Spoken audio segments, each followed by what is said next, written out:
بسم اللہ الرحمن الرحیم۔ هو اللہ الفتاح العلیم کے معزز ساتھیوں، السلام علیکم ورحمۃ اللہ وبرکاتہ۔ تو آج جو میں آپ کے لیے ویڈیو لے کے آئی ہوں، اس میں اعتکاف کے بارے میں بتایا جائے گا کہ اعتکاف کے احکامات کیا ہیں اور اعتکاف کیا ہے۔ اس کو سبسکرائب بھی کریں اور اس کو آگے شیئر کریں تاکہ میرے اور آپ کے لیے یہ صدقہ جاریہ بن سکے اور لوگ صحیح احکام کو جان سکیں۔ اعتکاف کے معنی ٹھہرنے کے ہیں، اور شرعی محاورہ میں دنیا کے سارے کاروبار چھوڑ کر عبادت الہی کی نیت اور رضا الہی کی غرض سے مسجد میں ٹھہر کر عبادت کرنے کو اعتکاف کہتے ہیں۔ بحالت اعتکاف کثرت سے نماز پڑھنے، نفلی قرآن مجید کی تلاوت، ذکر الہی، تسبیح و تحلیل، تکبیر کرنا، درود شریف پڑھنے میں مشغول رہنا، قرآن و حدیث کا درس دینا اور مسجد میں واعظ و نصیحت کرنا بھی جائز ہے، کیوں یہ بھی عبادت کے کام میں اعتکاف کی بڑی فضیلت ہے۔ ویسے کوئی اعتکاف کی کوئی خاص عبادت نہیں ہے کہ وہی کی جائے۔ نبی اکرم صلی اللہ علیہ وسلم نے فرمایا، من مشا فی حاجت اخیہ، جو شخص اپنے بھائی کی حاجت روائی میں چلے اور اسے میں کامیاب ہو جائے تو 10 سال کے اعتکاف سے اس کے حق میں بہتر ہے۔ اور جس نے اللہ تعالیٰ کی خوشنودی میں ایک دن کا اعتکاف کیا تو اللہ تعالیٰ اس کے اور دوزخ کے درمیان 3 خندقوں کی دوری کر دیتا ہے جو زمین و آسمان سے بھی زیادہ دور ہیں۔ طبرانی اور ترغیب۔ سبحان اللہ۔ اور آپ صلی اللہ علیہ وسلم نے ارشاد فرمایا، منی تکف عشرن فی رمضان، جس نے رمضان شریف میں 10 دن کا اعتکاف کر لیا تو 2 حجتین و عمرتین، 2 حج اور 2 عمرے کا ثواب اسے ملے گا۔ کتنا ہم مشقت کرتے ہیں اور پیسہ خرچتے ہیں اور پھر جا کے عمرہ اور حج ہوتا ہے۔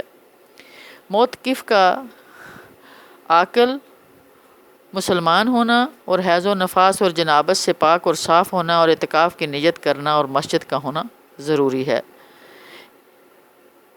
خواتین تو اپنے گھر میں بیٹھ سکتی ہیں، گھر کے کسی کونے میں بس اس کو اعتکاف کر لیں۔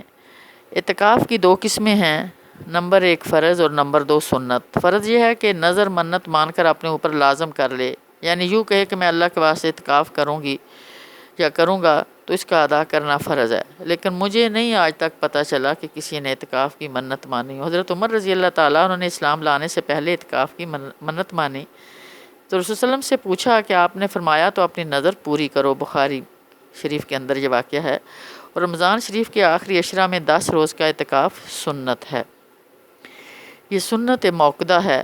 حضرت عائشہ رضی اللہ عنہ فرماتی ہیں کہ رسول صلی اللہ علیہ وسلم نے رمضان شریف کے آخری عشرہ میں مرتے دم تک اعتکاف کیا۔ اس سے معلوم ہوتا ہے کہ اعتکاف سنت موقدہ ہے، آپ نے ہمیشہ کیا، ایک مرتبہ 1 سال رمضان میں نہیں کیا تو شوال کے مہینے میں اس کو ادا فرمایا۔ اعتکاف کی حالت میں بلا ضرورت مسجد سے باہر جانا جائز نہیں ہے، البتہ رفع حاجت اور فرض نماز اور جمعہ کی نماز کے لیے باہر جا سکتے ہیں۔ اگر آپ کسی چھوٹی مسجد میں بیٹھے ہوئے ہیں تو پھر جمعہ کی نماز وہاں نہیں ہوتی یا فرض نماز وہاں نہیں ہوتی، باجماعت نماز وہاں نہیں ہوتی، تو آپ پھر بڑی مسجد میں جا سکتے ہیں۔ اعتکاف کی حالت میں اپنی بیوی سے مباشرت اور ہم بستری کرنا درست نہیں ہے۔ اللہ تبارک و تعالیٰ نے قرآن پاک میں فرمایا، وَلَا تُبَاشِرُوهُنَّ وَأَنْتُمْ عَاكِفُونَ فِي الْمَسَاجِدِ، اعتکاف کی حالت میں تم اپنی بیویوں سے مباشرت نہ کرو۔ مرد کی طرح عورت بھی اعتکاف کر سکتی ہے۔ نبی صلی اللہ علیہ وسلم کی ازواج مطہرات آپ کے ساتھ اعتکاف کیا کرتی تھیں۔ بخاری مسلم۔ صبح کی نماز پڑھ کر اعتکاف کی جگہ داخل ہونا چاہیے، یہ اس میں اختلاف ہے۔ بعض کہتے ہیں کہ بھئی روزہ جو ہے 20ویں روزے کو روزہ کھولنے سے پہلے اپنے معتکف میں داخل ہو جانا چاہیے، تو یہ دونوں چیزیں ٹھیک ہیں۔ حضرت عائشہ رضی اللہ عنہ فرماتی ہیں کہ رسول صلی اللہ علیہ وسلم جب اعتکاف کا ارادہ کرتے تو صبح کی نماز پڑھ کر اپنے معتکف میں داخل ہوتے، یعنی 20ویں روزے کوئی داخل ہو جاتے۔ ابن ماجہ۔ رمضان شریف کے آخری عشرہ میں اعتکاف کرنا چاہیے تو 20ویں تاریخ کی صبح کو بعد نماز فجر مسجد میں آ جانا چاہیے اور پھر چاند دیکھ کر باہر نکلنا چاہیے۔ یہ جو کہتے ہیں کہ صبح کرنا چاہیے، رسول صلی اللہ علیہ وسلم رمضان شریف کے آخری عشرہ میں اعتکاف کیا کرتے تھے۔ ایک دفعہ رمضان میں آپ کا اعتکاف چھوٹ گیا تو آپ نے شوال کے پہلے 10 دنوں میں اس کی قضا کی۔ بخاری۔ میری اگر کوئی بہن اعتکاف بیٹھ جاتی ہے تو اسے پھر وہ کچھ شرعی عذر لاحق ہو جاتا ہے اور وہ اعتکاف سے باہر آ جاتی ہے تو اس پہ فرض ہے کہ اس کی دوسرے سال پھر قضا کرے۔ جس سال آپ کا انتقال ہوا اس سال آپ نے 20 دن کا اعتکاف کیا۔ سبحان اللہ۔ ترمذی، ابو داؤد۔ یعنی حضور صلی اللہ علیہ وسلم اتنی مصروف شخصیت، دشمنوں کا جال بچھا ہوا ہے، سازشوں کا جال بچھا ہوا ہے، لیکن اعتکاف نہیں چھوڑ رہے۔ ہم کون سے اللہ کے دین کا کام کر رہے ہیں اور ہماری کیا مصروفیات ہیں کہ ہم کہتے ہیں ہمارے پاس ٹائم نہیں ہے۔ ہم بس دورہ قرآن لے رہے ہیں، ہمارے پاس ٹائم نہیں ہے۔ تو خدا را اس عظیم عبادت سے اپنے آپ کو محروم نہ کریں جس میں پہ نبی اکرم صلی اللہ علیہ وسلم نے ہمیشگی فرمائی، اور پھر یہ اس کو فرض کفایہ بھی کہا گیا کہ جب ایک فرد بیٹھ جاتا ہے تو دوسروں سے یہ فرض ساقط ہو جاتا ہے۔ حدیث مبارکہ ہے کہ اگر کوئی شخص پورے علاقے میں اعتکاف نہیں بیٹھتا تو وہ پورا علاقہ عذاب کا مستحق ہو جاتا ہے۔ اگر ایک شخص بیٹھ جاتا ہے تو وہ دوسروں سے فرض ساقط ہو جاتا ہے۔ تو اتنی قیمتی عبادت، خدا را اس سے محروم نہ ہوں۔ ہمیں نہیں پتہ اگلے سال ہمیں یہ مبارک گھڑیاں ملیں گی یا نہیں ملیں گی۔ اور پھر شب قدر کی فضیلت، اس کے معنی ہے عزت والی رات، اور محاورے میں رمضان شریف کے آخری عشرہ میں 5 طاق راتوں میں سے ایک رات کو کہتے ہیں، جس کی عبادت کرنا 1000 مہینوں کی عبادت سے افضل ہے۔ اس بزرگی کے بارے میں اللہ تعالیٰ نے قرآن مجید میں فرمایا، اِنَّا أَنزَلْنَاهُ فِي لَيْلَةِ الْقَدْرِ وَمَا أَدْرَاكَ مَا لَيْلَةُ الْقَدْرِ لَيْلَةُ الْقَدْرِ خَيْرٌ مِّنْ أَلْفِ شَهْرٍ تَنَزَّلُ الْمَلَائِكَةُ وَالرُّوحُ فِيهَا بِإِذْنِ رَبِّهِم مِّن كُلِّ أَمْرٍ سَلَامٌ هِيَ حَتَّىٰ مَطْلَعِ الْفَجْرِ۔ بے شک ہم نے اس قرآن کو شب قدر میں نازل فرمایا، اور آپ کو کس نے بتایا کہ یہ شب قدر کیا چیز ہے؟ شب قدر 1000 مہینوں سے افضل ہے۔ اس میں ہر وہ کام سر انجام دینے کے لیے فرشتے اور روح اللہ تعالیٰ کے حکم سے اترتے ہیں۔ یہ رات سراسر سلامتی والی ہے طلوع فجر ہونے تک۔ تو روح سے مراد جبرائیل امین ہیں۔ ان کی عزت کی وجہ سے ان کا الگ سے نام لیا جاتا ہے، کہیں یہ مردوں کی روحیں نہ سمجھ لینا۔ اس صورت کا شان نزول یہ ہے کہ رسول اللہ نے بنی اسرائیل کے 4 عابدوں کا ذکر کیا جنہوں نے 80 سال تک اللہ کی عبادت کی، ایک آنکھ جھپکنے کے برابر بھی اللہ کی نافرمانی نہیں کی۔ حضرت ایوب علیہ السلام، حضرت زکریا علیہ السلام، حضرت حزقیل علیہ السلام، حضرت یوشع علیہ السلام۔ اس سے صحابہ اکرام کو سخت تعجب ہوا تو جبرائیل امین آئے اور فرمایا، محمد صلی اللہ علیہ وسلم آپ کی جماعت نے ان کی عبادت پر تعجب کیا ہے، تو اللہ تعالیٰ نے اس سے بھی افضل چیز نازل فرمائی اور فرمایا یہ ہے وہ افضل جس پر آپ نے اور آپ کے صحابہ نے تعجب کیا۔ پس حضور صلی اللہ علیہ وسلم نے اور آپ کے صحابہ اکرام بہت خوش ہوئے۔ ابن ابی حاتم، ابن کثیر، کہ یعنی 60 سال تک وہ اتنے کہ بھی انہوں نے اللہ کی عبادت کی اور آنکھ جھپکنے تک بھی انہوں نے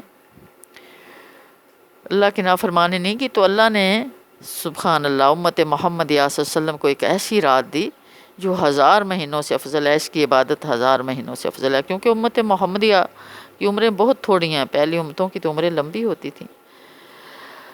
حضرت مجاہد کا فرماتے ہیں کہ یہ رمضان میں ایک رات ہے جو 1000 مہینوں سے افضل ہے۔ اس رات کا نیک عمل، اس کی نماز 1000 مہینوں کی نماز روزے سے بہتر ہے جس میں لیلۃ القدر ہو۔ سبحان اللہ۔ اس کی بھلائی سے محروم رہنے والا حقیقی بدقسمت ہے۔ احمد۔ اور نبی صلی اللہ علیہ وسلم نے فرمایا، من قام لیلۃ القدر ایمانا و احتسابا غفر لہ ما تقدم من ذنبہ۔ بخاری۔ جو شب قدر میں قیام ایمانداری، نیک نیتی اور اخلاص سے کرے گا، اس کے اگلے سارے گناہ معاف ہو جائیں گے۔ سبحان اللہ۔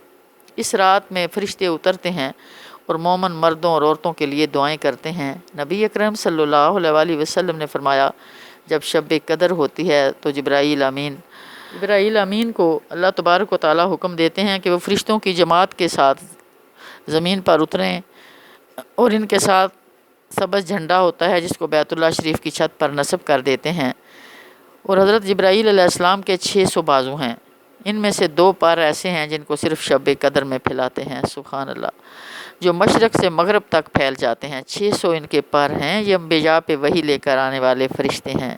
جس تیزی سے ان کی ضرورت ہے آنے اور جانے کی، اللہ تبارک و تعالیٰ نے اسی حساب سے ان کو پر دیے، اور سب فرشتوں کو اسی رات میں تیار کرتے ہیں، جو اس رات کے ہر ایک نمازیوں اور عبادت کرنے والوں اور ذکر الہی کرنے والوں اور قرآن کی تلاوت کرنے والوں سے سلام اور مصافحہ کرتے ہیں۔ اسی رات ان فرشتوں کی مینشن ہوتی ہے کہ یہ جائیں گے ہمارے ساتھ، اور ان کی دعاؤں میں آمین کہتے ہیں۔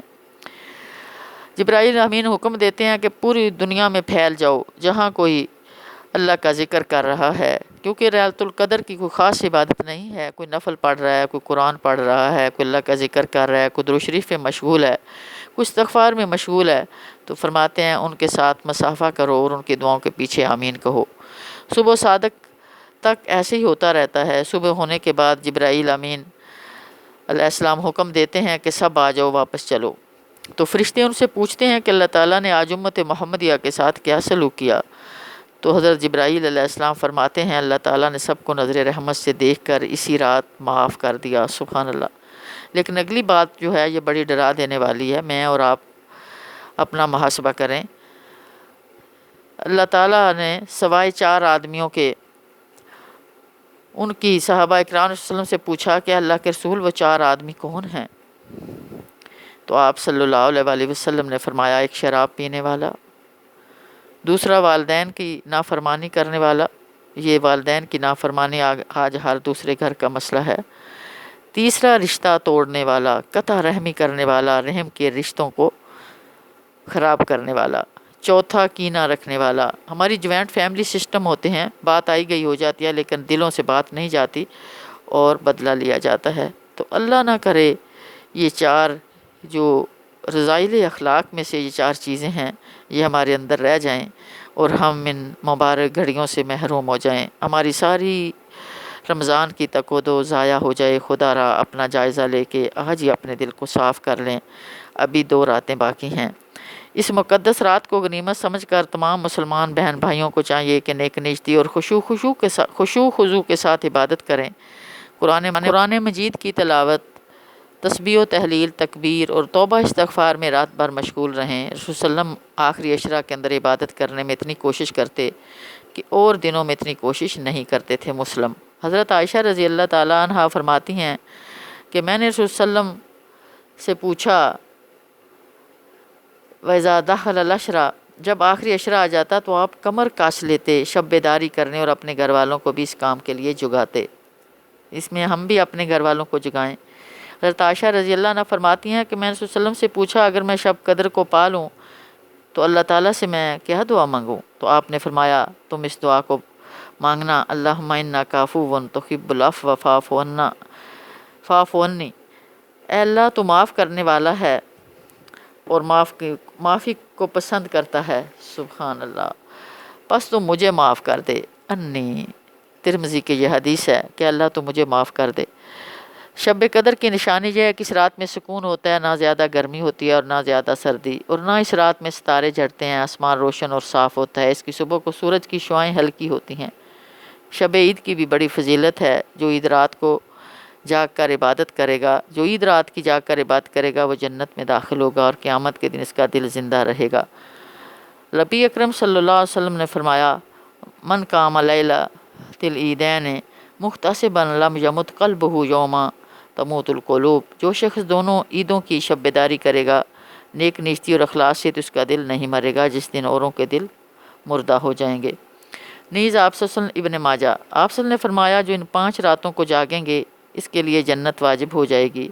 ذی الحج کی 8ویں، 9ویں اور 10ویں تاریخ کی رات، اور عید الفطر کی رات اور شعبان کی 15ویں رات۔ ترغیب، اللہ تعالی ہمارے روزوں کو قبول فرمائے اور تراویح اور شب بیداری کو بھی قبول فرمائے اور زیادہ سے زیادہ نیک عملوں کی توفیق دے۔ وآخر دعوانا ان الحمدللہ رب العالمین والصلاة والسلام علی سید المرسلین محمد وعلی آلہ واصحابہ اجمعین۔